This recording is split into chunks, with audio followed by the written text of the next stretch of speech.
Hi, my name is Shreya, and I'm going to run you through what happened in the first week of the 2014 winter session of Parliament. 5 bills were passed by Lok Sabha this week, while 3 were passed by Rajya Sabha.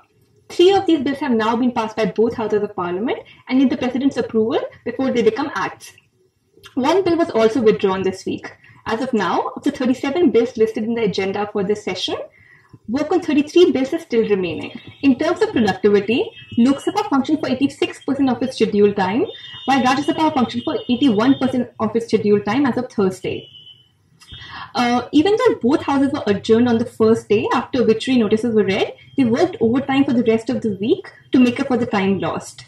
Unfortunately, question hour continued to be a casualty to disruptions. Even though Rajya Sabha had changed the timing of its question hour starting this session, it could not function for over a few minutes on any day. As of Thursday, only 4 questions were answered in Rajya Sabha during question hour and only 11 were answered in Lok Sabha. In terms of specific legislation, the Delhi Special Police Establishment Amendment Bill was introduced and passed by both houses of Parliament this week. This bill makes 2 amendments. The first permits for the leader of the single largest opposition party in Lok Sabha, in the absence of a leader of opposition, to be in the selection committee for the appointment of the CBI director. The second amendment states that the appointment of the CBI director cannot be invalidated on the ground of absence or vacancy of any member of the selection committee.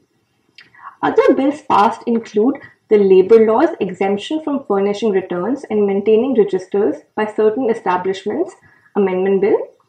This bill had been pending in Rajya Sabha for over 3 years and was passed by both houses this week. The Apprentices Amendment Bill was also passed by Rajya Sabha this week. This bill had already been passed by Lok Sabha in the last session. The Indian Institutes of Information Technology Bill, the Central Universities Amendment Bill, and the Constitution Scheduled Castes Orders Amendment Bill were all passed by Lok Sabha this week as well. In other important happenings in Parliament, the Rajya Sabha Select Committee on the Insurance Laws Amendment Bill asked for an extension to present their report. The report is now due in Parliament in the second week of December. Both houses also extensively discussed the issue of black money. The Finance Minister replied to the debate and gave account of the steps taken by the government. Several parties stated that they were not satisfied by the Minister's response and staged a walkout. 3 weeks of the winter session are now left. For more information on what happened in Parliament this week and the bills that were passed, please visit www.prsindia.org. Thanks.